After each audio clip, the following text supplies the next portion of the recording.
Welcome back, everyone, to the SLTV StarSeries Hearthstone Season 1 LAN Finals. With me still, Aquablood. We're done with the first match of the day between... we just saw Stansifka fight off against Orange. Orange took it 3-1 in the first match, and it's actually a pretty good performance from his part. I know Orange has had good form this whole event, playing really well. Did really well day 1 and 2, being one of the top players in the round robin, and now he finds himself in the winner's bracket still. Stansifka going down to lose. He's not out yet, so Stansifka fans, do not worry. He can still fight back and maybe even win the tournament. Yeah, I mean, he's going to be playing off... I mean, Orange is going to be fighting off against either Kolento or Thijs. Whichever one of them will win the next match. They're going to be playing for the winner's bracket spot. Whoever loses this will go fight off against Stansifka in May and then climb back up for the winner's bracket potentially afterwards. So we'll see how that goes. They have stuff to say before the match, so let's listen to what they've got. Or not. Делают Blizzard, что хотят. Могут хоть все карты убрать и Hearthstone закрыть, но мы тут ничего не сделаем. Хорошо или плохо, лучший ли момент, в принципе, все равно когда. Но люди увидят что-то новое на Близконе. Может быть, больше зрителей будет, потому что не все то же самое, что было до того на турнирах. Для Blizzard и для зрителей это все хорошо, для игроков, может быть, нет. Ну, кто беспокоится за игроков? Ну, что там те игроки? Сколько? 8 человек? По сравнению с количеством зрителей не так уж важно. Любимый класс у меня всегда тот, который больше всего выигрывает. Поэтому был воин. Не знаю, что будет теперь. Мне всем нравится играть. Опять-таки, лучшая колода это та, которая выигрывает больше всего. Умею играть всем тоже. Даже тот же самый Face Hunter. Ну, противно играть, конечно, немножко, но все равно приятно в то же время.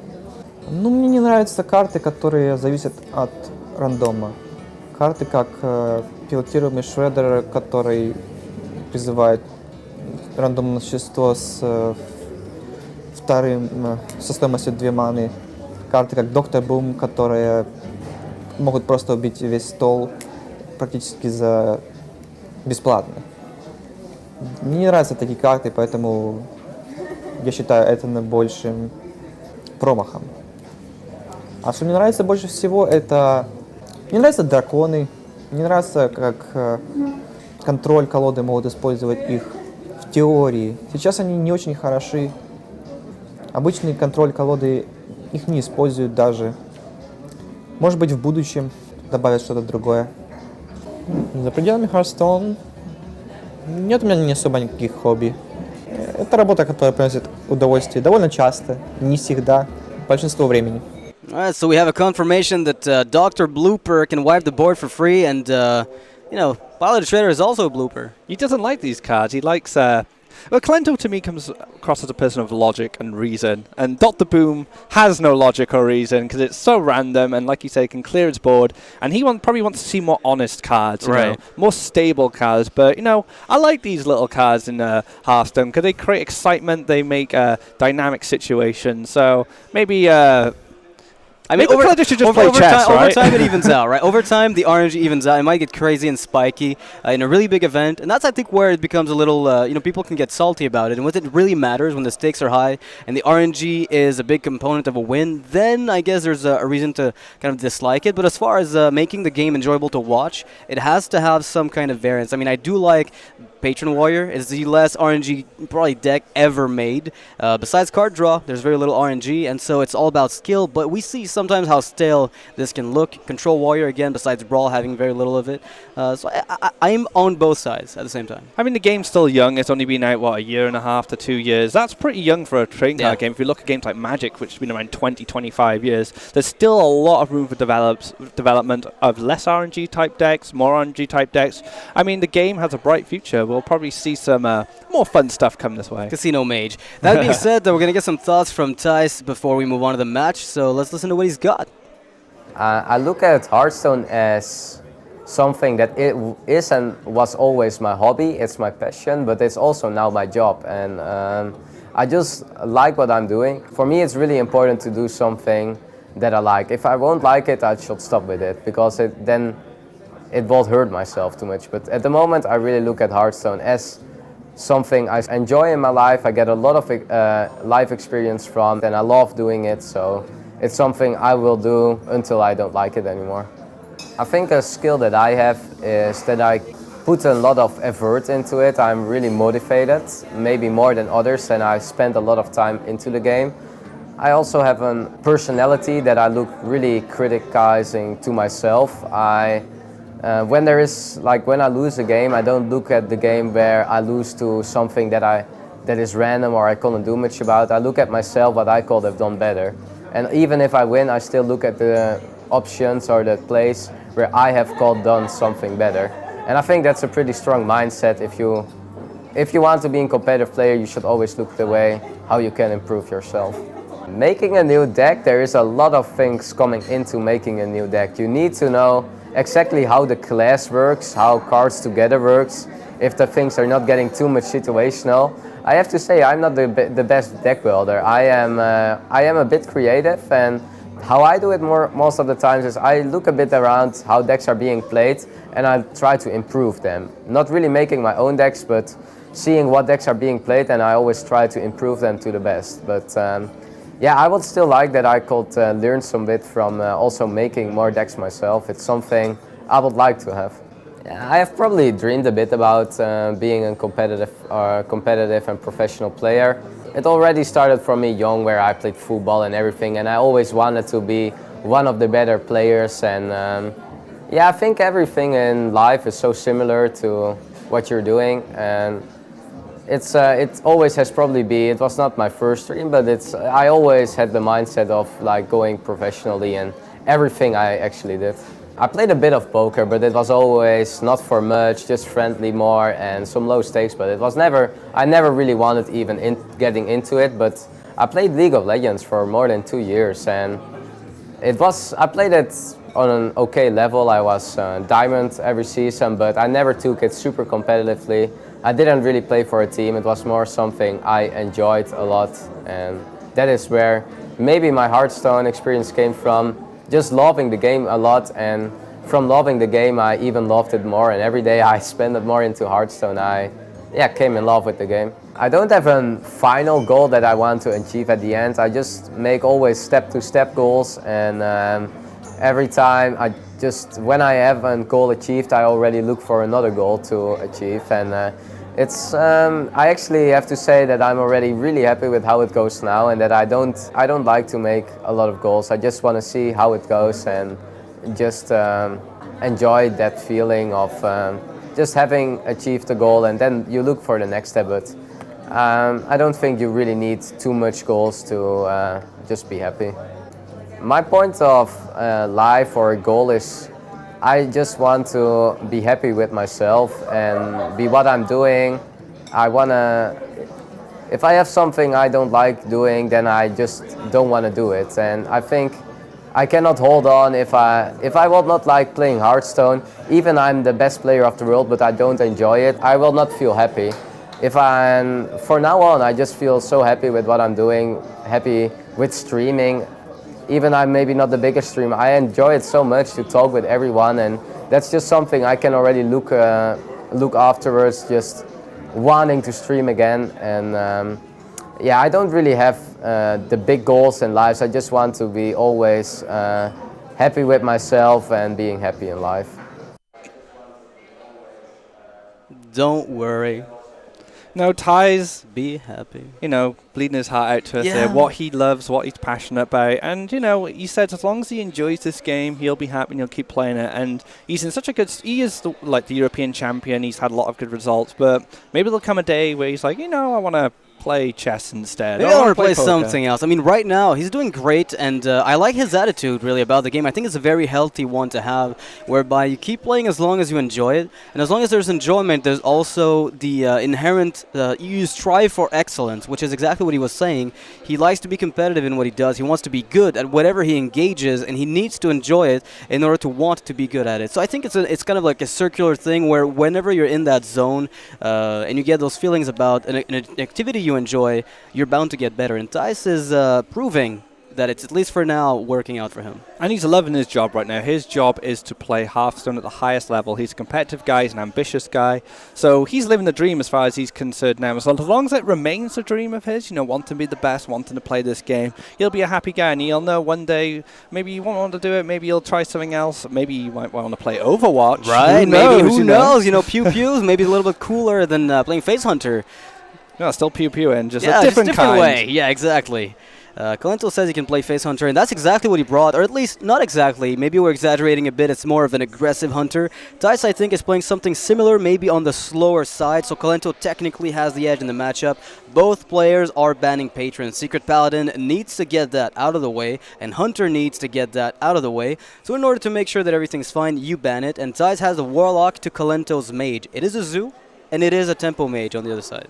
Although the lineups look quite mirrored, the Hunters are quite different. Face Hunter, like you said, from Kolento, a lot faster than Thijs is. Thijs is the hybrid Hunter, so he still packs the high mains. You know, he will probably be running stuff like Argent Horse Rider, stuff like that, where I'm pretty sure we've seen from Kolento, we've seen Arcane Golems, which we haven't seen from Thijs' list. So he does have the edge in that matchup. As for the Paladins, Thijs has been running Zombie Chow in mid-range Secret Paladin, a little deck that him and RDU have cooked up, and been doing really well for him in this tournament. Yeah, I think RDU saw it played on ladder by another player who hit rank 1 legend. He took it upon himself to test it, and Thijs picked it up for the event. The Zombie Chows will help tremendously in any of the matchups that he's up against. Against something like a Face Hunter, it's great against other Paladins. It will give you a little bit more early game advantage to consolidate those, shielded mini bots a little bit afterwards. Maybe it lets you play a Knife Juggler on curve, something you don't always do. And as far as the the Tempo Mage, you can deal with Mirror Entity a bit more nicely. Yeah, Tempo Mage has had a kind of interesting results in this event. It's kind of I have mixed feelings about the decks. I think it needs the right pilot, someone who's got an aggressive mindset, who enjoys those aggressive decks. So for maybe Dog and Orange, I think it suits him really fine. But for Kolento, it's not a deck I kind of think suits him. You know, I think he'd like some more stable decks. And he said he doesn't like the RNG, yet he picked Tempo Mage. Yeah, of all the decks you could pick, if you don't like randomness, I think Kolento picked the one that was probably right now. Probably the single highest variance deck in the metagame. And I'm not talking variance as far as results necessarily, but as far as the outcome of a given play. You don't always know what's going to happen, whereas if you play the other decks, you've got a pretty good idea of what it is. So right now we're going to see Hunter from Thijs against Kolento's Secret Paladin. Secret Paladin from Kolento here picking up a really solid early game. Secret Keeper with Noble Sacrifice and the mini bot. Thijs has a bit of a clunky hand, but it could improve, and it does. Keeps the Abusive Sergeant there because he wants a turn 1 play against this Paladin. Shielded Minibot is such an incredible card. It's probably one of the most powerful 2-drops. It's such a nuisance to deal with, especially sometimes for Hunters if they haven't got that Knife Juggler or Glaive Zuka. But lucky for Thijs, you know, he could develop a Haunted Creeper and start letting some nice throw around to be able to deal with that. But for Kolento, you know, his start looks pretty good to me. Yeah, what's interesting about not playing the Abusive here is, assuming there's a Noble Sacrifice, you're going to run your Abusive into the Secret. It's not necessarily too bad, but you know, in the case of Kolento's hand, this might have been a disaster whereby Secret Keeper, Coin Noble Sac, or even just a Coin Shielded Minibot, or even an Argent Squire would give Thijs a complete nightmare, because the Abusive gets no value, whereas right now, he gets to curve on 2 with a Haunted Creeper, and then maybe on 3 go for Mad Scientist Abusive, or Knife Juggler, abuse the little spiders that spawn, get some free knife hits, and play the Abusive on top, curving nicely into turn 4, where he might have found better options by then. It's interesting what you can go for here. You could just go for a raw Secret Keeper on its own and then maybe follow up depending on what he sees after. Minibot on its own is nice because it challenges stuff like Mad Scientist, it challenges stuff like Knife Juggler. So he has a lot of decisions to make. You need to kind of guess what Thijs is going to play. Might just be the Secret Keeper alone here. Actually just going to go for the coin and the Noble Sacrifice. Give it a bit of protection, make it a 2-3. So this can actually trade into stuff like Mad Scientist. And it cures very well too. You know, turn 2 Shielded Minibot into turn 3 Hero Power with Avenge. Oh, Thijs has a Flare in his list. The punish for the early game could be absolutely crazy, because if Kolento goes for a Minibot and an Avenge Hero Power on turn 3, and Thijs gets to play Flare with Mad Scientist, this could just be a devastating blow. Also, if he's really patient with the Flare, hitting that Mysterious Challenger will kind of throw the planet at the window. You just get a 6-6. I know a 6-6 is good, don't get me wrong, but losing 5 cards just like that, and you get the cycle as well, tip in his favor. We'll have to see. mean, the Flare throws the best answer to all the secrets, for sure. But that's, I think, the issue that people have been raising about Mysterious Challenger, in that even if you have Flare, there's a 6/6. You have 4 mana to deal with it, which is very little when it comes to, you know, if you're already equal on board, you'll be able to kill it. But if you don't have anything on board, it's no way to catch up. So very often it feels like Big Game Hunter might be straight up better. We'll see what Kolento opts to do here. Just goes face, doesn't pop the spider. And Thijs will have to decide what he wants to do here. Does he want to get flare value later on? Or does he want to just use it now with Abusive to kill a Secret Keeper? You know, you just flare, you Abusive Sergeant, kill the 2/3. You have a bunch of minions on the board. Muster for battle can be contested with. Thijs has got options. I mean, Flare does look great against a Mysterious Challenger, but sometimes if you don't use it now, if he feels like he needs to, it could be too late. Right. I mean, he may never draw a Mysterious Challenger, and Flare will find no use. So sometimes you just need to analyze how important this board is to deal with. And it looks like Thijs believes that Noble Sacrifice would be a bit too much for him to deal with, and now you can get rid of the Secret Keeper and have a bigger board than Kolento. What a great position, too, because Kolento does not have the muster for battle that he needs here. He might pick it up, but he doesn't, and that will mean that he won't be able to capitalize on the fact that Thijs offered him many 1/1s to deal with, and Thijs will get himself a really nice curve from here on out. Oh, the monitor is all grayed out. The Avenge is going to be really nice here, combined with the Hero Power, so if he does start trading, he's going to get a nice buffed minion. Thijs can go for the Knife Juggler here with the Mad Scientist. I like it a lot. I mean, if he goes for the Mad... If he hits any minion, like, really, I think he's fine here, because he's got the Knife, and then he can kill the 2/1, make the 1/1 maybe a 4/3, damage it with the other Spider, which means it dies automatically to any of the minions it hits. And what's interesting, too, about that, sure, like, it doesn't play around Redemption, but you don't expect Redemption when there's a 1/1. What's really nice about that is that if there's a Blessing of Kings, you're in trouble, but at the same time, it's a very big all-in from Kolento. Oh, Mysterious Challenger. Flare's already gone, but I do think Thijs needed to use the Flare earlier on. It might seem like tempted to keep hold of it for that Mysterious Challenger, but early board presence against these Paladins is super important. Right, and now Thijs gets another... I mean, he's going to get to play the high main before the Challenger. Let's just highlight that for a second here. That's really important. It's very important that he gets it out before Mysterious Challenger comes out. It's sometimes way too late when that happens, and now Thijs gets a full clear, he's got a secret developed, and Kolento has nothing but a Shredder, which is not sufficient to deal with everything. I mean, going first as a Hunter against this Challenger deck, you play high main first, which means it can't be hit by Repentance, because if you were to go second, which we saw happen to Cypher, his high main had to be hit by Repentance, and it was easy for his opponent to clear it up. So being able to play on the initiative here is really important against the Secret Paladin, because now you have a high main to contest against the Secrets and maybe even challenge the Challenger itself and take it out. Yeah, so it was not a Snake Trap, it was not an Explosive. We're expecting Bear Trap here is my guess. It's not Snipe, so I think we've eliminated pretty much everything but Misdirection, which I think is just not a realistic option. Now we'll see what Thijs opts to do here. Triggers the Noble Sacrifice. Obviously, now we'll get the full sequence. Redemption, Avenge, everything will happen, and we'll have to see where the Avenge lands. Oh, another secret as well. So one of them is Freezing and one of them is Bear. Is that what we believe? That's what I think is the case right now. We'll have to look at the secrets themselves, but I believe that's what he had in his deck. 6/8, that's all the eggs in one basket, which means if Thijs ends up removing the 4/1, the 2/1, and what comes out of it, somehow, the 9/8 would get returned and not do a lot of work. But Kolento curves in with the Dr. Boom. It's going to be very difficult for Thijs if he doesn't find an Unleash the Hounds very soon. Yeah, Unleash would definitely help him out here. He might Repentance in the Leponome is great as well, so didn't play the Haunted Creeper first, could have made that mistake, but he didn't. Does he just go face, I wonder? Or does he just start cleaning up some of the smaller minions? It looks like he wants to get some value. Out of Freezing Trap. Yeah, maybe get some value out of his high main before it pops open, trade into a few minions. Well, I mean, there's a Freezing Trap on the board with Explosive, right? So if he attacks face, your Explosive will kill the Shredder, and the 10/9 is guaranteed to return. I think Thijs is in a great spot right now. Oh yeah, for sure. If Explosive triggers first, yeah, that's sure. That's right. And the order in which they were put on the board really changes everything. And I mean, if it had been the other way around, we would have seen the trap already. And now Kolento not going to play into the Explosive, just going to return the Shredder and punch for 10 and play Dr. Boom. Wow. Ouch. But Thijs has a pretty sizable amount of damage on the board here. And he has a high main as well. He has stuff to work with, at least. Kill command. Another kill command would have been lethal. A Lepinome.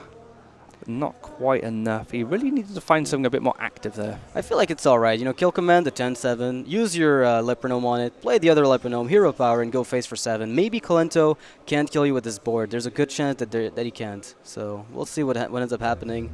The Hunters generally have more reach than the Paladins as far as damage is concerned. A lot of damaging cards like Quick Shot, Kill Command, and Hounds. Kolento will be relying on Blessing the Kings, maybe a True Silver if he's running, maybe a Consecrate. Coghammer would be great. Coghammer is excellent as well. That's a card I've been really enjoying myself recently playing. I didn't really use it much, but after seeing these guys run with it, I was thinking, you know, I'll give that a try. And it's actually, I've had a lot of mileage with it. And now Thijs is considering, you know, attacking a Boombot to mitigate some of the damage output and the control that Kolento will have over what happens. Because if there's a Consecration in Kolento's hand, then, you know, leaving the Boombots alive gives you a lot of problems. Oh, he takes 4 damage. Ouch. That is painful. Very painful if you're Thijs. So moving forward here, Knife Jug could do some work, but that Jaime is a threat now. He's on 10 health. It's very easy for Hunters to be able to finish you off with those direct damage cards I was talking about earlier. Kolento might have to start trading a little bit. He absolutely has to, because Lepinome the Wise deals 2, Hero Power deals 2, High Main is 6. That's lethal. So Kolento absolutely has to deal with the High Main and find a way to clean up the board as much as he can without letting Thijs get anything near 8 damage. And any top deck we know from the Hunter is liable to just win the game right away. Yep, Quick Shot into Quick Shot into Quick Shot could into work. Quick Shot. You forgot one of those. Yeah, so you just play Quick Shots into Quick Shots. That could work as well. Kill Command, Bows. There's a lot going on in Thijs' decks which could finish this off. So he's going to take some cheeky knives here to help out. Ooh, hits to the left. No, that's not too bad though. You had to kill it eventually. The question now for Kolento is, how do I not die right away? Because if he pops the high main, alright, that's a good hit for him. Very good hit. Amazing. Oh my god! The perfect outcome. And now Thijs has to find 2 damage off the top. Houndmaster, Quick Shot. Oh, nice Hounds! And that will do it. He will take the game up against Kolento first match. Very solid play from both of these players. I really enjoyed this. I mean, Kolento's saying he doesn't like RNG, but that bomb was absolutely excellent. It wasn't enough, though. Thijs fending Unleash the Hounds off the top, securing the win there. 1-0. And Thijs is going to maintain his hot streak overall. You know, recently in tournaments, he's been doing amazing. Takes out the first win against Kolento. Doesn't mean he's going to get them all, but, you know, just taking out the Hunter is one good thing, because Kolento's Hunter is a lot more aggressive. Now you don't have to go up against it, which means you've already got the edge. The Thijs here. Going to be happy with that first win. It's always great to get the first win in these series because you can build on that momentum. So Kolento still has his Paladin to roll with. Thijs got his own Paladin and his Zulok as well. And we've seen Zulok do some good work this tournament. Dog had some success with it. Thijs had tremendous amount of success with it. Yeah, I mean, Stensivka seemed like... we were talking earlier about the BGHs and how they were bad cards with a lack of hand lock. Zoo is surprisingly good to have BGHs against because you see the Mal'Ganis, you see the Dr. Boom, so you do have targets for it. Whereas it's a bad tempo play, but it can be used, you know, many ways. So I feel like overall, Zoo's been doing a lot of work, but players have also had the cards that they need to handle it. I feel like overall Zoo's kind of in the middle of the pack, maybe slightly ahead. Yeah, Zoo is gonna probably be the top dog of the Warlock decks going into this new meta game because the Patron doesn't threaten it anymore unless there's a new type of Patron. Yeah, Surrender, Surrender got rank 5, right? Yeah. Were you the one telling me about this? Yeah, I saw it on the internet the other day. Surrender, you know, trying out some new stuff with Patron. He's not convinced that Patron is dead in the water just yet, and he's had some success even when Patron still exists. You know, the current iteration with the War Songs, he's playing this new version where he's just pretending it's been nerfed. Yeah, you get the advantage of the surprise because the opponent expects you to be having a War Song, so they will make subpar plays assuming you have it. We'll see how it works out as soon as their nerf actually hits. And now we have Zoo for Thijs versus the aggressive Hunter from Kolento, which we know usually ends up winning against a matchup like this because they can abuse your board with Unleash the Hound. Explosive Trap is in that deck. Thijs knows it's going to be rough, but I think overall, you know, he can always take it. It's not 100% loss. I mean, Voidwalkers are going to be good cards to slow down these Hunters. hunters, a lot of 1 health minions to be able to tank them. Void Walkers will generally get 2 for 1, or at least eat some removal, Definitely. like a quick shot or a bow. So maybe it's worth keeping on these 2 Void Walkers, let them do some work, do some tanking. So. Yeah, I mean, worst case scenario, you know, Kolento goes for Abusive Sergeant on tempo. Thijs might expect, you know, there's 2 1-drops in Kolento's deck that can be played for tempo, and if you have the Void Walker, it stops them both. And unless both are there, there's no way that Kolento can kill a Void Walker immediately. He has to have the Leopronome or Abusive number 1 into Abusive number 2 to kill everything. So, oh, there is the Worgen Infiltrator as well, so we're talking about 5, possibly 6 cards that he can play on 1. So Worgen Infiltrator, Leopronome, and Abusive Sergeant, all cards which will suffer at the fate of the Void Walker. But Abusive Sergeant will definitely help these 1/1s punch through it. Not getting those 2-for-1s which you want with the Void Walker, but having 2 Void Walkers might prove a little bit of trouble for Kolento, squeezing some damage, at least in the early first few turns. Yeah, and Thijs, there's something to be said as well about not playing both Void Walkers right away. You know, you play the Void Walker, the first one. The drawback of running into that play, right? If you go Void Walker alone on turn 1, if there's a Glaive Zuka, the opponent just trades up, you know, 1-drop into your Void Walker and has the bow to defend the future minions. But Thijs here wouldn't be worried about it because he's got the Knife Juggler. He can coin out the other Void Walker, and in the case of a 1-health minion, even get a coin flip kill on it.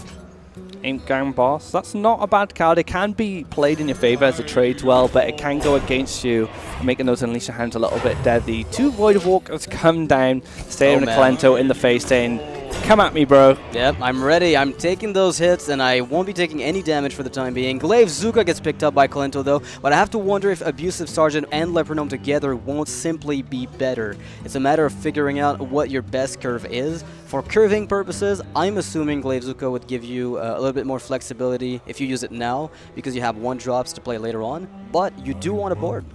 But the thing with Glaive Zuka now is he can trade the Worgen into the 1 Void Walker, and then he can hit the other with the Glaive Zuka, and then he can hit that again, and then he protects his 1-drops next turn. But Thijs is going to be developing other stuff, which might be a little bit more threatening, like a Knife Juggler. So he's going to have to consider how much resources he wants to pump into these Void Walkers, because he does have to deal with them. Yeah, I mean, Kolento, I mean, there's a good reasoning maybe to just go Abusive Trade with Leopronome, because then the Void Walker does take a kill, right? And then you can Glaive Zuka it on turn 3, but your curve becomes awkward at that stage. I was just thinking Haunted Creeper might be better, because then you can Abusive Sergeant the Haunted Creeper, that clears 1 without anything dying. Yeah. And maybe Glaive Zuka might be able to help clear up with only just using the 1 Worgen. And you have Abusive as well to benefit from the extra bodies from the Creeper. It's the, you know, the slower play, and it's not something you see very often from Face Hunter, which just goes to show there's still a dimension to the deck that goes beyond, you know, dragging things upwards. You can always find plays that are a bit more interesting. And I think Kolento's got, and he's in an amazing spot right now.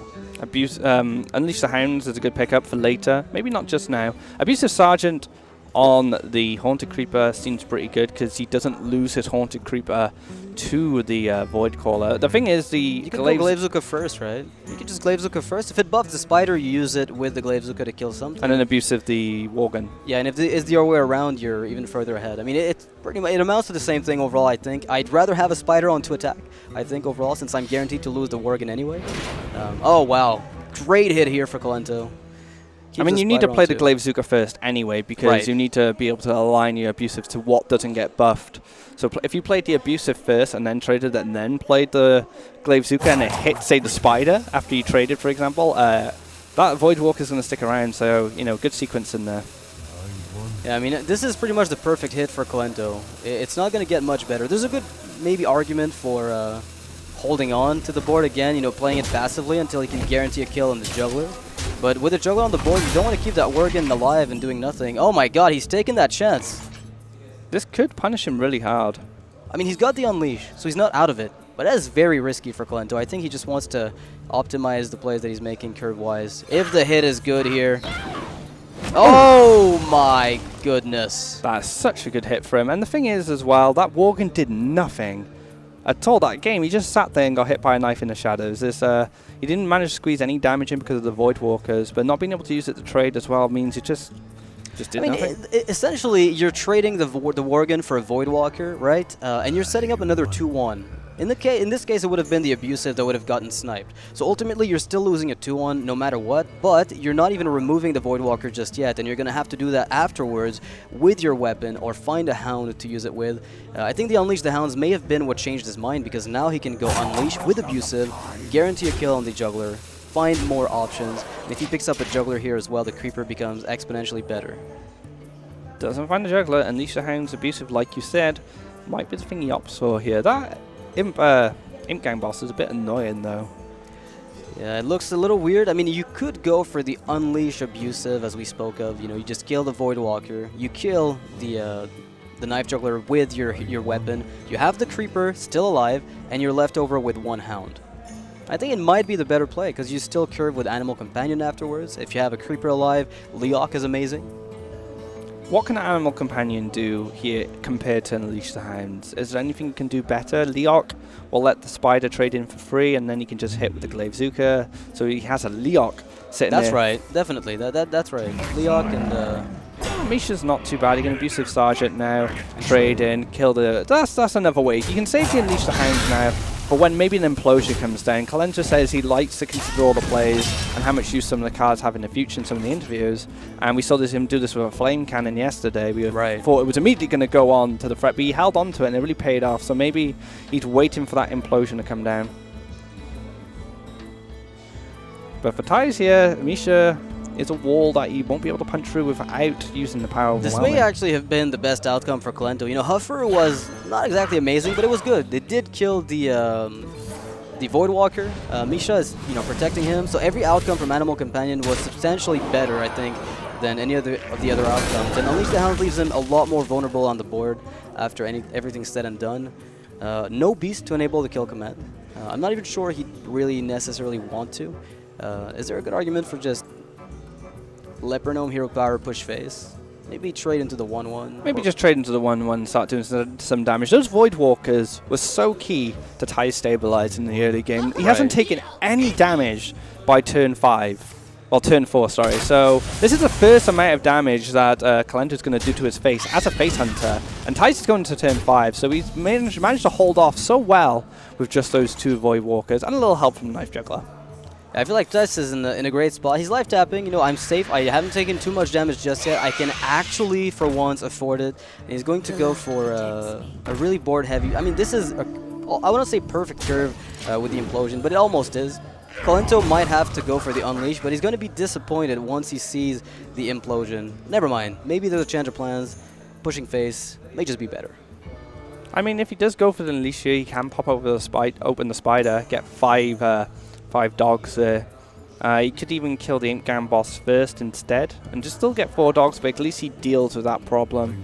But he might just go all hounds, all face now. Yeah, I mean, you're getting an extra 2 damage from the Leper Gnome going face and then dying as opposed to trading. So this gives the Zoo Warlock a bit more things to play, but now the amount of damage he's taken makes the life tap seem a little bit risky last turn, didn't it?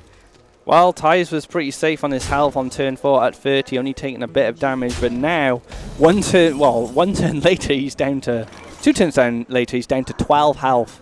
Alright, let's see what he does here, though, because he's guaranteed to go down to 10 thanks to the Leper Gnome and another 2 from the Hero Power. So Thijs here needs to be looking at the way to not leave a Beast up, because Kill Command becomes a tremendous amount of damage. So the only thing he's got to make sure he does is clean up all the Hounds. But can he do that while cleaning up the Arcane Golem as well?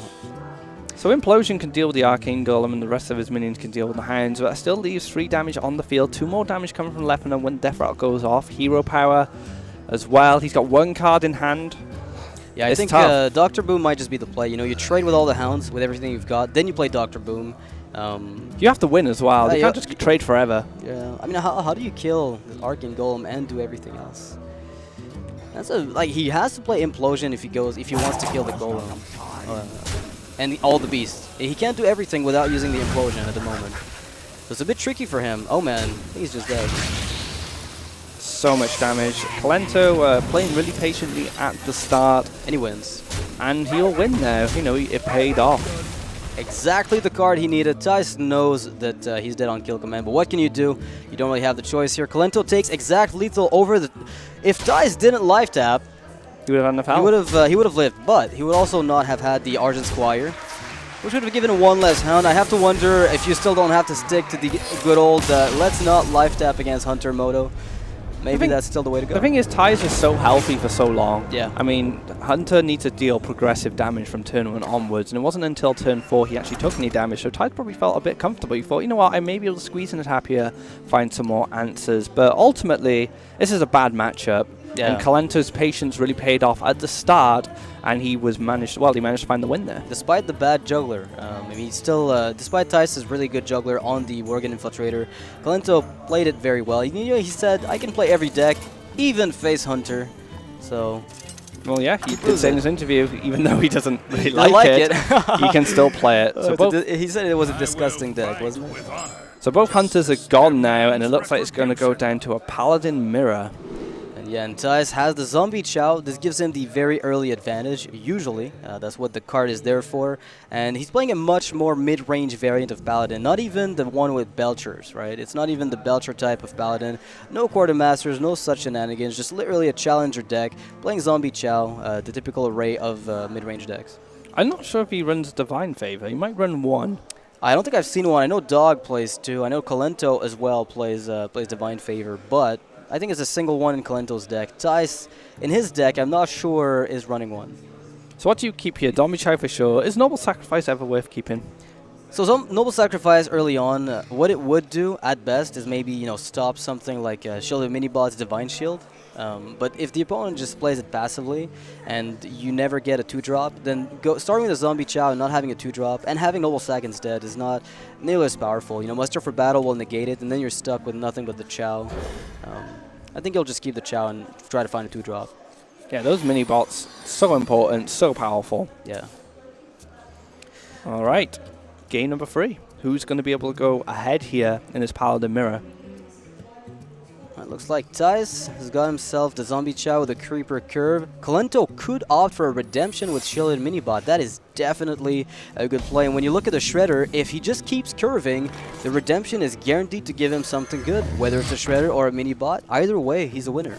It does lock out your hero power a little bit, though, because obviously you don't want a 1-1 in return. You do want the Minibot. So maybe he can opt for the Cog Hammer, can trade his shield away, and then get taunt. So it does actually play really well into his hand. Thijs, on the other hand, has Minibot or Creeper, depending on what he wants, and he can even coin Shredder on turn 3. I mean, Haunted Creeper deals very well with Muster for Battles. There's a really good argument to be going for that instead, but Minibot, on the other hand, is the best way to contest the opponent's Minibot, and it'll give you a little bit more maneuver space if you're trying to deal with something like a Knife Juggler. If the Zombie Chow gets somehow handled, that's not something you want to do. Thijs right now doesn't know whether this is an Avenge or a Redemption, and Minibot is a lot better if it is an Avenge. Minibot does play nicely into the Cog Hammer of Kolento there. He can hit away the shield, use the Cog Hammer to deal with the 2-2 there, and leave his taunted new Divine Shield and taunt up there. If you played the Haunted Creeper, it might have been a little bit different, maybe taking out the Zombie Chow instead.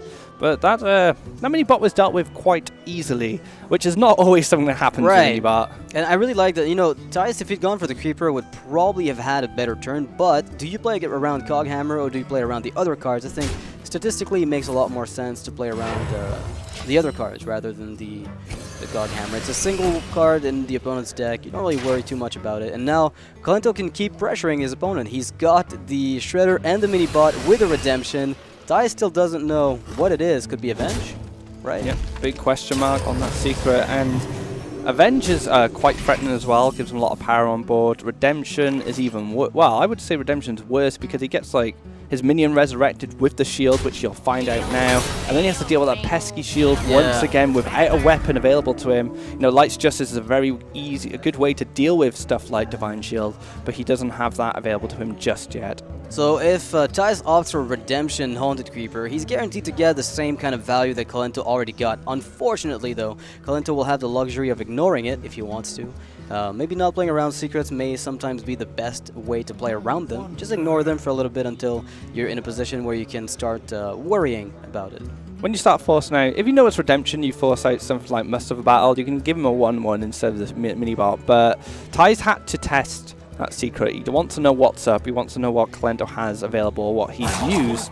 If he does go for the redemption here with the Haunted Creeper, he probably won't want to play the sacrifice because he wants to get the same value Kolento got from his redemption. Yeah, it's a bit of a telegraph though if you just play redemption, because Kolento here will simply say, you know, I'll let you trade your spider when you want, and when you do trade it, then I'll deal with your stuff, because then I can guarantee to give you a 1-1 instead of giving you a crazy amount of value out of a Shredder or a second Haunted Creeper. So Kolento here has the option of ignoring everything, which I think is a good one.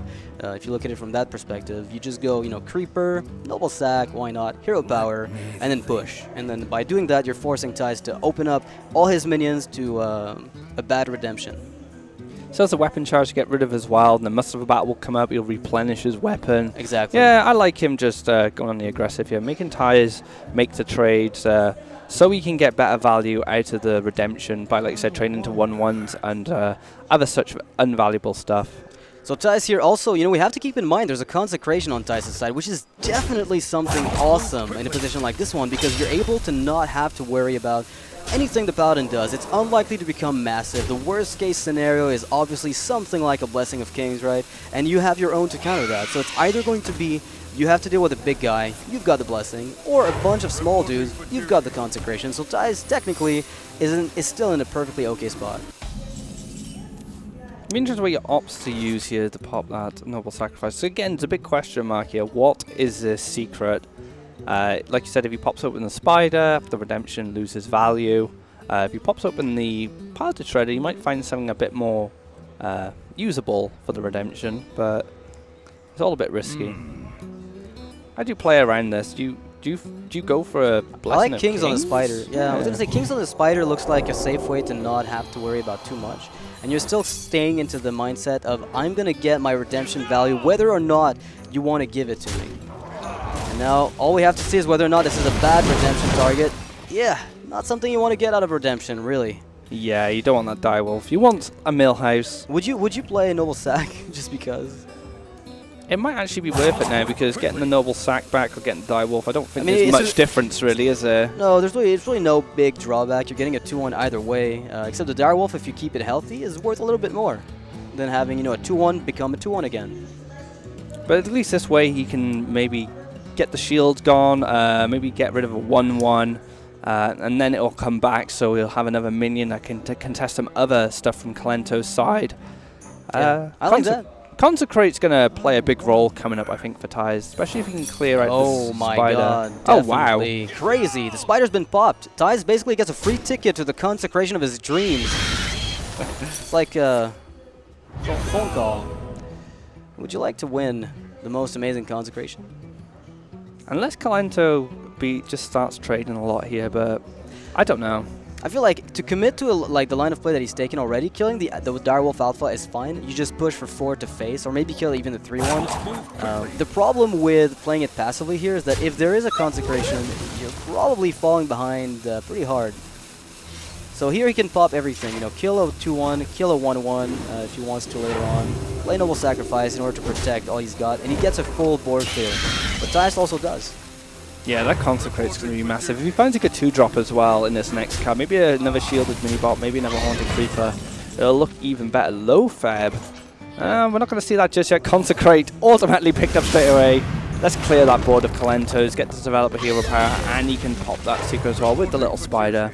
I think Kolento's pretty happy though. He's thinking to himself, you know what, it's alright. You know, I give him a consecration, but that means that turn 7 is mine. And not only is it mine, but I just get a muster for battle. Not only that, but now you just got the juggler to go with it. I've seen Consecrate. Let's just throw these dudes down, knives will go flying, and the board will go back in Kolento's favor. Yeah, Kolento had nowhere to clear this very effectively. Like, all he had was muster, and he had to wait 1 or 2 turns to actually get it done. But now with the knife juggler, he gets a very likely complete board clear, and Kolento takes the lead again. Thijs has to find Mysterious Challenger, maybe a Dr. Boom. He's got to find answers of his own. Another Consecrate could be something as well, but you know, after just using one, it's not really likely I'll find a second. Low Fab, Knife Juggler low fab just to develop some power on the board. I don't mind it at all. You are forcing Kolento to use some of his time to deal with Lotheb, and maybe the 5/5 is what you need on the board to, because the Juggler on its own represents a threat that Kolento has to address, whether it's a trade or if he finds something to kill a 3/2. And you've also got the 5/5, which is right now almost uncontested. And that low fab actually locks out the Blessing of Kings. So he's going to have to deal with this with what he has on board. He gets to develop the Noble Sacrifice as well. Oh, that's a nice juggler right there. Crazy juggler, in fact. Doesn't get much better than this. And now Kolento can just ignore the Lotheb because Noble Sacrifice handles it perfectly. And he can push face. And I think over the next few turns, he thinks he's going to be in an amazing position. Thijs is looking for Consecration, or he's looking for the Mysterious Challenger. He needs to get himself back in a position of... yeah, not that one. Zombie Chow isn't it. The True Silver will... Well, I guess you attack with the low feb and then attack with the True Silver, I imagine, because you want to gain health. Right. I don't know, it's tough. Blessing of Kings is probably just going to close this game out anyway. Unless he does some good trading. No, I think the Blessing of Kings is locking the game out either way. But from Thijs' perspective, you know, you do what you have to. If you're staying on 8 health, that's maybe alright. We know for a fact that he's dead. Alright, so Kolento's going to be able to secure this with the Blessing of Kings of Lone, taking a 2-1 lead over Thijs. He's 1 game away from going into the winner's bracket with Orange. Yeah, what's interesting too about Thijs' deck, and we were talking about this recently, you know, after the matches he'd been playing, he said, you know, Zombie Chow, it's a great card. I love it. It gives me that mid-range feel to my Paladin deck, but it's also giving me the most awful top deck ever. It's not, you know, Secret Keeper is pretty bad mid-game. Zombie Chow can be even worse in many cases. Yeah, especially when it replenishes your opponent's health. And sometimes you just can't play it because, say your opponent's on low health and you do want to win the game as quickly as possible. If you top deck a Zombie Chow, you just can't play it because it defeats the purpose of what you're trying to do, like if you're trying to kill them fast. So yeah, it does become quite a burden later on in the matches. There have been also very clunky situations where you have a redemption set up already and suddenly Zombie Chow's on the board and the opponent kills the Zombie Chow first, gets some health back, and redemption hits. You're getting another Zombie Chow, killing your opponent for 10 and losing 2 cards in the process. Never something you want to do. I think Thijs is still on the fence about the card. He overall really likes it when you're talking about an aggressive metagame. Tempo Mage, again, being a very easy to defeat if you're just feeding a Zombie Chow into a mirror entity, but it's still a very difficult card to make work every single time. Alright, Tempo Mage, which you just mentioned, will be going up against Thijs' Warlock, the deck that has so much RNG, with a player who hates the RNG. Right, yeah. I mean, Boombot, Unstable Portal. You've got the Flamewaker, the Arcane Missiles. What's it missing? Does he have Spellslinger? He doesn't have the Casino style, so no Spellslingers. I'm not surprised considering how much he hates RNG, yet he's playing the RNG deck. Oh wow, Mana Worm finds its way to the starting hand as well. Kolento's got the God draw here. He's got the Mana Worm, coin Arcane Blast, guarantees a tempo, great follow-up. This is pretty much a wet dream for Tempo Mage. And we're going to see this for sure. Arcane Blast dealing with that Imp, getting a free out of it, and then Thijs might just have to resort to playing the Egg next turn. But the Void Terror is there to create a stable board. But it's interesting because you look at the Egg, you look at the Void Terror, they look amazing. But you look at that Mana Worm, and it's going to be able to single-handedly defeat the Void Terror, because if the Egg shows up, all Kolento has to do is Flame Cannon the 4/4 and finish off the Void Terror that comes up. We'll have to see what Thijs ends up going for. I think Overwhelming will probably be the play. Exactly. I feel that might just be the better one. We'll see what Thijs opts for. If he finds another 2-drop as well in the next turn, it'll line up really nicely. Oh man, Thijs is like, I don't want to play the Egg because then he just Frostbolts it and trades with the Worm, but that's still pretty good because you get the initiative back. Something you've got to be pretty happy about. Unstable Portal into an Ironbeak Owl. The dream. Oh, the esports. Alright, Kolento's just going to pop it and go for Flame Cannon. Very easy. Doesn't even sacrifice the Worm. Yeah, actually that was dumb. You don't even trade. What's the point? Such a good responsive from Kolento. Cleans up really nicely, and now Thijs has an Argent Squire and a tap, or just a raw Void Terror, but Void Terror on its own doesn't feel really good, especially if you've got Power Overwhelming. You may be able to build a big chunky Void Terror for Kolento to deal with later, but tap will most likely come down. Yeah, Thijs was really banking on the Egg living. He was trying to dodge Flame Cannon. He was trying to dodge the Frostbolt as well. Sea Giant. The Sea Giant interacts really well with Implosion, but Flame Waker interacts really well with Implosion as well and can reduce the chance of a Sea Giant coming down at least. Yeah.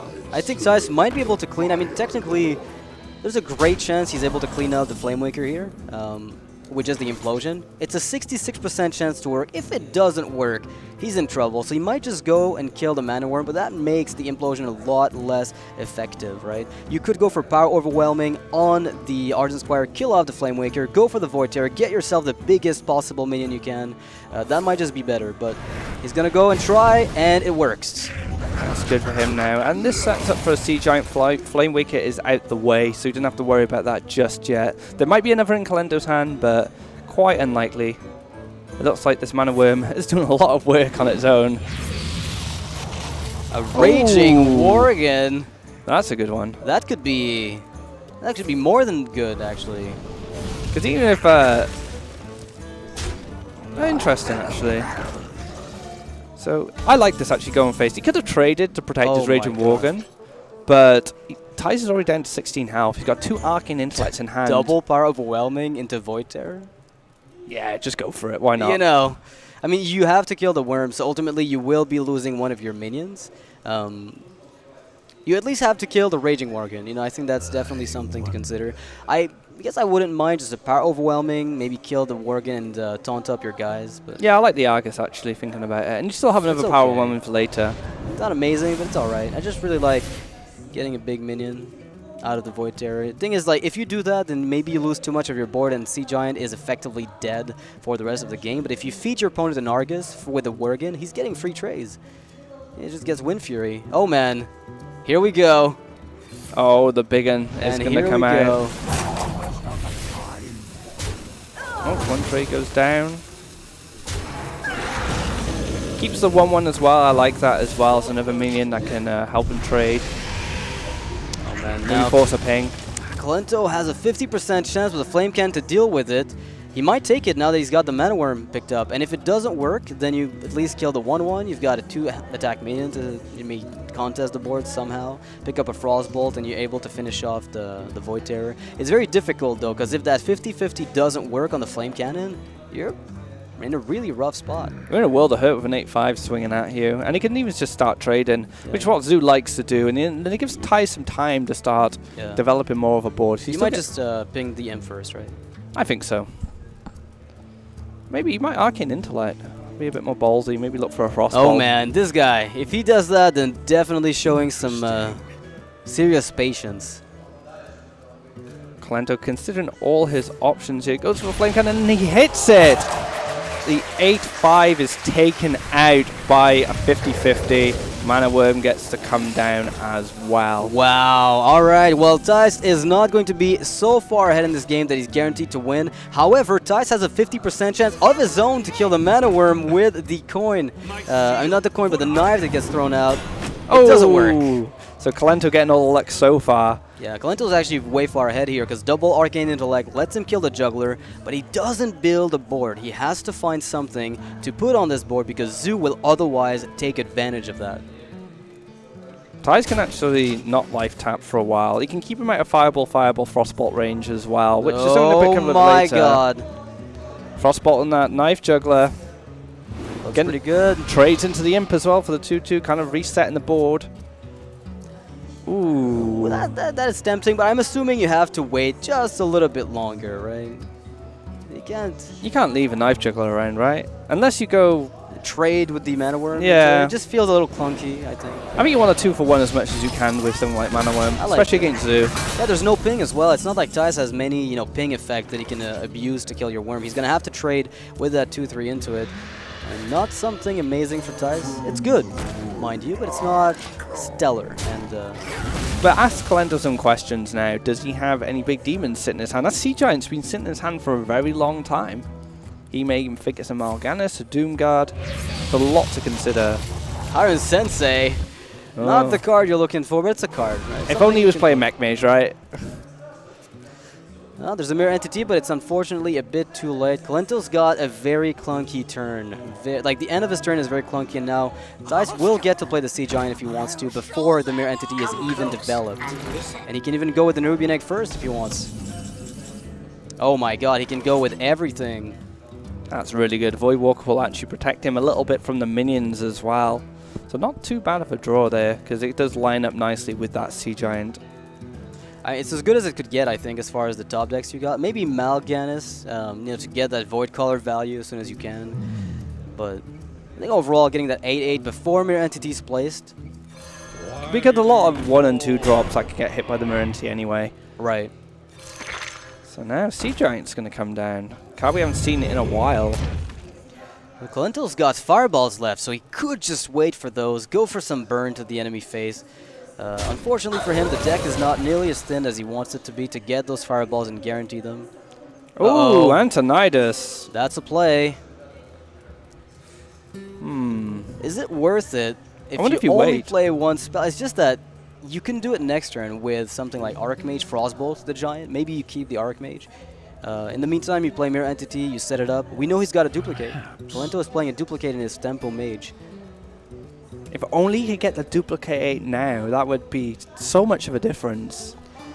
If you go for Mirror Entity and then you ping the 1/3, sacrifice the Mad Scientist, and then Arcane Missiles, and then you keep the Frostbolt for the Archmage to stall the board as much as possible. Oh wow, perfect hit there. What an amazing outcome for Kolento. So with Entity coming down as well, guaranteed that duplicate, and then he can trade next to him, play the Antonidas, Frostbolt the Giant, and then if he wants to deal with the Antonidas, it most certainly will be hit by that duplicate. Yeah, now we have to wonder if Kolento's calculating the phase damage. If I ping phase, do I win more often than not, or do I just want to kill the minions that he's got?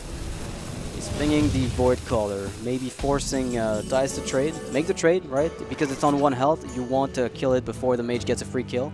So incentivizing a trading. So the 1 drop is going to hit that Mirror Entity quite nicely. Oh, wow, that is... That's even better, actually. That's a bit dangerous, though, for Thijs, because he live tapped, giving Kolento the ability to get the burst that he needs. There's a chance that Kolento does not pick up a Fireball from the top next turn, but the turn afterwards, and with an Archmage set up, that's effectively as good as right now.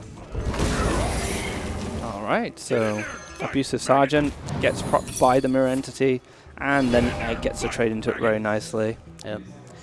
Perfect play for Thijs here. Unless there's a charge minion, those abusives And the will not Entity's do the much. Abusive. Yeah, duplicate happens on that. Nothing.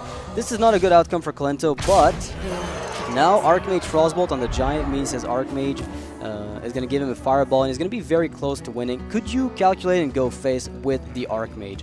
So we look at Archmage plus Frostbolt to face. There is currently a total of 15 damage from Thijs. Can you risk a Doomguard top deck? You've seen 2 Power Overwhelmings. You might have to take the risk here, I think. Oh no, he's actually going to just go for the Giant. Yep. He's going to play this. He played safely. I agree, because now he's got 2 Fireballs left that he can draw into and finish off the game. So he's relying on Fireballs now to just close this out. And he has finned his deck quite a lot with the Arcane Intellect. He had double Arcane Intellect. Yeah, I don't think Thijs... I mean, if Thijs live taps, he loses to Fireball. He loses to Fireball right now. He's seen 2 Frostbolts, so he knows that's not an option. Live tapping is very safe. You don't die to anything different than what you died to last turn. There's a chance the Juggle doesn't force a kill on a 2-1. Nope. The 1-1 trade here, get the shield rid of, and he's still got board. So next turn, Thijs could potentially win. Top deck to rule them all or not? No, that's not what Kolento wants. But he can play it slow still, right? Fireball the Giant, play all your minions, and, well, not all, but, you know, the Shredder and the Mad Scientist. That might be enough. Fireball's probably going to come on this Giant, like you said. He just can't leave it alive at the risk of being defeated.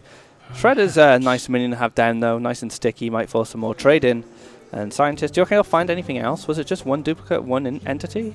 I think that's all he had. Just 1 Mirror Entity, 1 duplicate. Now we'll have to see if Kolento opts for a you know, very aggressive play. I mean, if he lets the Giant live here, he's pretty much dead. Because if he pings a 2-1, right now there's 14 damage on Thijs' side. 1 Juggle will finish the game off. So you can't let the Giant live. It's the absolute most likely to lose you the gameplay. Here in this case, he's removing 10 damage off the board, putting down a really threatening minion, and if the Shredder lives, he's also able to win with another Fireball top deck. Or double Abusive. Exactly. So, but Thijs will know that double Abusive has gone to his hand after seeing the duplicate, so Thijs will be calculating how much damage you can do. Wow, he goes for another tap.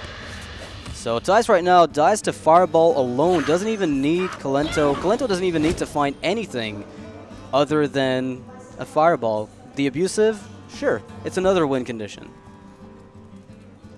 Haunted Creeper, hopefully be able to trade the 1-1 in, then he has much more damage on the board then to trade into what comes out, because you can have to kill what comes out just because of those Abusives. Perfect outcome here for Thijs. Now Kolento with a Fireball top deck could end the game at any moment. The problem is Thijs cannot survive a top deck Fireball, and he also is not going to be able to like leave any minion up, and Kolento finds more draw. There we go, this could be it.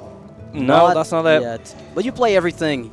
You play the Sorceress, you play the Scientist, and again, Thijs has to deal with those. It's not worth playing any Abusives because they'll just get hit by knives, but definitely play that Scientist and that Apprentice. I mean, ping's not really going to do a lot. You could ping, I guess, the Knife Juggler. I guess there's a decent argument for that, because you're forcing Thijs to trade it away before it dies. Because you don't need your ping for face anymore. I think minions are just super important now. It's actually going to go for Abusive, so putting the pressure on, saying to Thijs, I'm going to finish you off very soon. You need to find an answer. So there's 6 down. Oh, that's a great outcome for Thijs. So this Knife Juggler gets so much interaction now, not only just from the Spider and the Imp Gamboss, but the Implosion as well. So Imps are going to go everywhere, Knives are going to go everywhere. Might be enough to help him stabilize here. I think it should be. I mean, he might not even have enough room at the end of the... Oh, wow. That's a full board. Is that... Oh my god. This Knife Juggler's on fire. So now he can run... Oh my wow. goodness. The same thing as earlier. I still don't die to anything but Fireball. Might as well go all in. Spellslinger would have been a very funny card here to show up with a really funky damage spell. Alright. Only one Spider. Alright, get the extra bit of damage here. You can push. And now Kolento has 1 draw and an Azure Drake. That's it. Maybe he's gonna top deck. That's not it. Missiles. Oh man. That is not quite it. But it will clean up some of the board, giving him potentially an extra turn. Keep that in mind. I mean, the Imp Gang boss cannot spawn any more Imps if the Arcane Missiles doesn't go well. So there's definitely a good argument to be made for Kolento still winning this game despite everything going wrong. Oh, wow. Oh, very bad outcome. That is game over for Kolento. Thijs tying it up. 2-2. Thijs. So what do we have left from Thijs? Is it the Paladin? So it's a Paladin again. It's the Paladin he's got with the Zombie Chows. We'll see if it can get the win that he wants it to get. It's a Tempo Mage against that Paladin. I feel like at this stage, the way the deck is built for Kolento, he might have a little bit of a worse matchup against Thijs, just because the Zombie Chows can interact with the Mirror Entity. But again, you know, Kolento does have the Duplicate and 1 entity. It's actually 1 of each. So he has spread his secrets over, and Dog said how important it is in the tournament sometimes to make your secrets unpredictable. Yeah. And Duplicate was definitely unpredictable. I didn't think a Tempo Mage would run out. I mean, Sansifka brought in his Freeze Mage, and it worked out really well for him, but he hasn't had any opportunity to play that deck. So we'll have to see. Will the Zombie Chow... I mean, finding the Zombie Chow for the entity is great, but like you said, if Thijs goes into top deck mode and Zombie Chow's all he's finding, it could be the end of the line for him just because of that card. But going to mulligan hard for it here. Make sure he has something to contest. The Sorcerer's Apprentice, the Mad Scientists. Yeah, I mean, he's got a really great hand, though. You know, he has the Juggler with the Muster already set up. At this point, I feel like it can only improve. It's already good enough on its own. And Kolento with a really bad draw. You know, Mirror Entity in his starting hand with the Mad Scientist and Dr. Boom. The only thing that could make this worse is a, Duplicate follow-up. Thijs has an amazing curve here. Coin out Juggler if he wants to be risky. He can coin out Shielded Minibot. And then he can go to Muster, into Shredder, into Consecrate if you want. Things are looking great for him, whereas Kolento getting that Dr. Boo in the open hand and the Mirror is so clunky. You don't want them just yet. So yeah, I mean, the Juggler as a risky play, what's risky about it really is that if you play it first, then it has to be traded into afterwards. Whereas if you play the mini-bot, you're effectively protecting the Juggler from, the 2-drop that the opponent has. I mean, sometimes playing Juggler first works if you know they're going to have a lot of 1 health minions. So maybe against Face Hunter, if they don't play a 1-drop, but against Paladin, against Mage at this point, it's usually not worth it because of Mana Worms.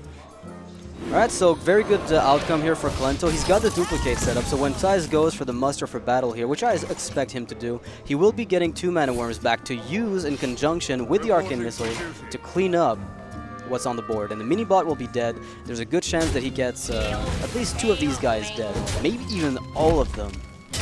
Mana Worm is an effective target here for Duplicate because he wants to establish some early board presence. Dr. Boom, Mirror Entity doesn't give him that, but what the Mana Worm does from the Duplicate, it gives him 2 nice stable bodies to challenge these 1/1s. Arcane Missiles gets to clear up the board, and then he's going to have 2 2/3s to keep trading until he finds some more answers. Yeah, there's a good argument as well for the, just playing Mirror Entity with maybe a Mana Worm of its own, because you expect Thijs to maybe go for some kind of, if he goes for Kings, you have the Fireball to answer it. If he goes for a Shredder, then you get a copy of it. So you're deterring him from playing anything that is a big minion by playing your second secret.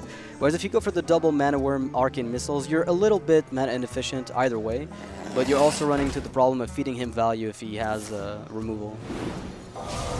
Seems like he's just going for 1. Make sure he can clear up as many as he can, maybe with the ping. Not what he wants, but good enough. Kolento hating that bad RNG. Thijs here has a really clean turn with Blessing of Kings. I mean, there's very little that Kolento can do to contest it besides the Mana Worm Fireball. And it doesn't feel good to Fireball that 5/3. Seems a bit wasteful. Do want a Frostbolt, because then you can interact it with the Mana. Well, the Mana Worm interacts with the Fireball anyway. I guess that's it's okay. the one saving grace, I suppose. He does get a 2/3 out of it as well. So the board does go back in Kolento's favor, but he does throw a big resource like a Fireball, which wants to be hitting stuff like Mysterious Challenger, which is in his hand ready for turn 5. What's interesting though is that Kolento has a perfect turn 6 with Flame Waker and Mirror Entity. It'll buff the Mana Worm, it'll trigger the Flame Waker, and then he's curving into Dr. Boom, and he does all that before the Challenger falls down. So Thijs' Challenger will be copied over to Kolento if he opts to play on curve. This is definitely the play here. Stop the Challenger, come down on 6, trying to get him to play something else, and that slows down the Paladin while accelerating the Tempo Mage. But Kolento is having to think here. He's wondering if this Shredder is more of a threat. But I like what you said there. Mirror Entity, set it up, stop that turn 6. It's a big worry though. I mean, if Thijs doesn't want to play into your Mirror Entity, then you kind of lose the board.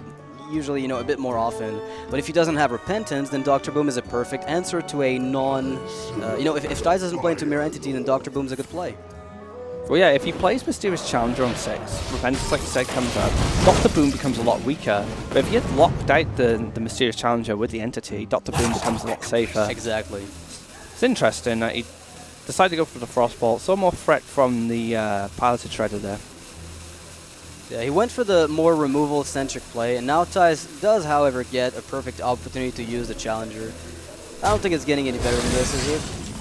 Nope, and he gets to clear up the Mana Worm as well, so looks really good for him. Fireball's already gone. Actually, is missing a secret there. Maybe he's not running Repentance, and Kolento could abuse that? And he knows this. If that's the case, then Kolento just has perfect information and knows what to do. Oh, man. Dr. Boom coming down. There's a Repentance. Oh, no, it's Competitive Spirit. Alright, so Thijs here does, however, have the Cog Hammer with Consecration, which is more than good enough to handle this. He can kill a 7/7, quote-unquote, for free, and then keep clearing the board up. Shows the power of Cog Hammer in these styles of decks, and then you get those efficient trades. 2 for 1 off the Mysterious Challenger already, killing the Dr. Boom, such a high value target to target, and he can consecrate. Then he can hit the Flame Waker with the Cog Hammer, a full board clear, and packing 3 secrets in the back behind a 7/7 taunt. That's super powerful. You know what's awful though? If the Boom Boss kill a 7/7, Redemption does not trigger because it is his own turn. Let's see if the dice roll in Kolento's favor here. Oh! Nope. Not good enough. That's pretty awesome. 2 1/1 hits here. That's awful. Poor Kolento. Gets the intellect here, may be able to find a Fireball, but Redemption will come down if he does. And he won't be able to ping, even if he did find a Fireball, so the 6/1 will be able to run rampant for at least 1 turn. So Mana Worm maybe just played with Mirror Entity here at this stage. It's not as though Kolento has options, right? Let's just look at this hand and just... Even if he finds a follow-up art, like, a Drake, and he draws a card, there's a very solid chance that he's not able to trigger, the Noble Sacrifice, the Avenge, even the Redemption for a while now.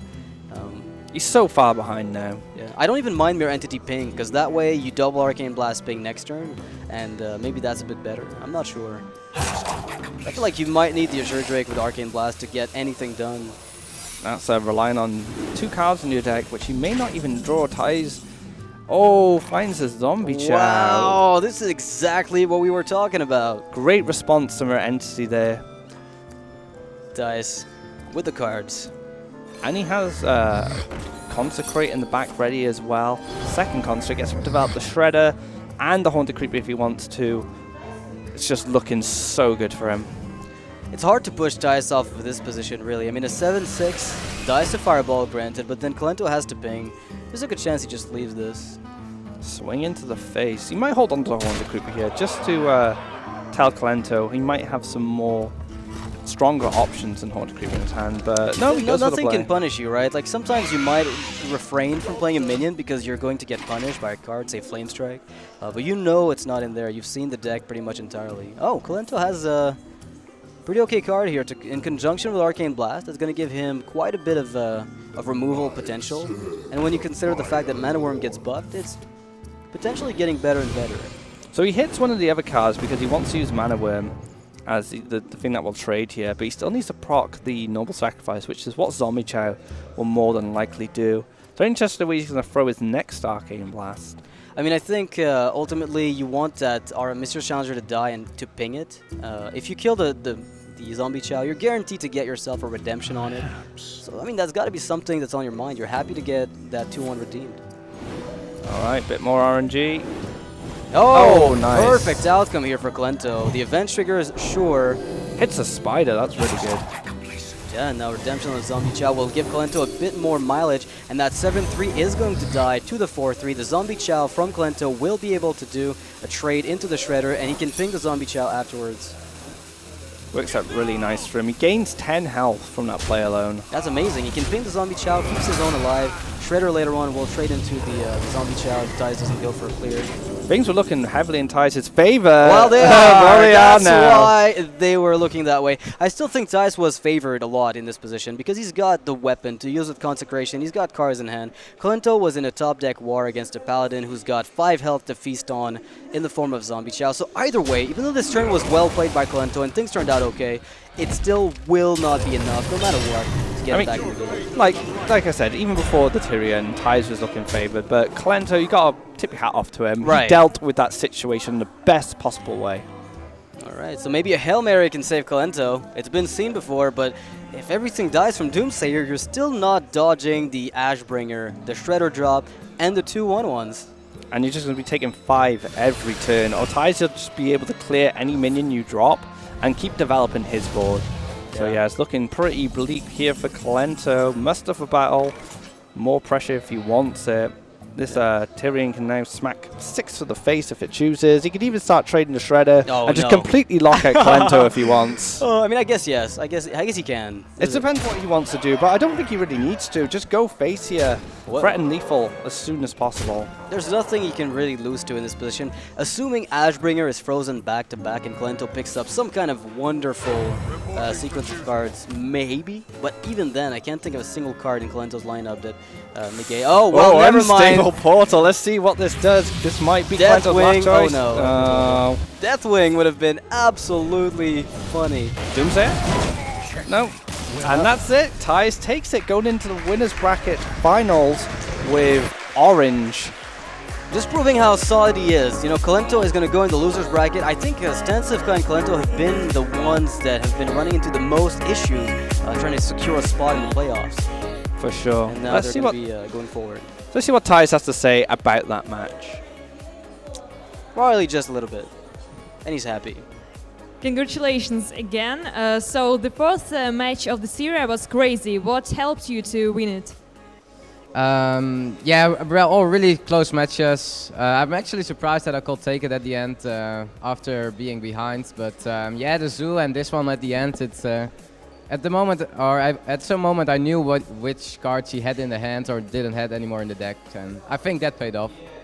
And what are your plans? Are you going to go to the grand final through the winner deck, or you think winner break, or you think someone can drop you?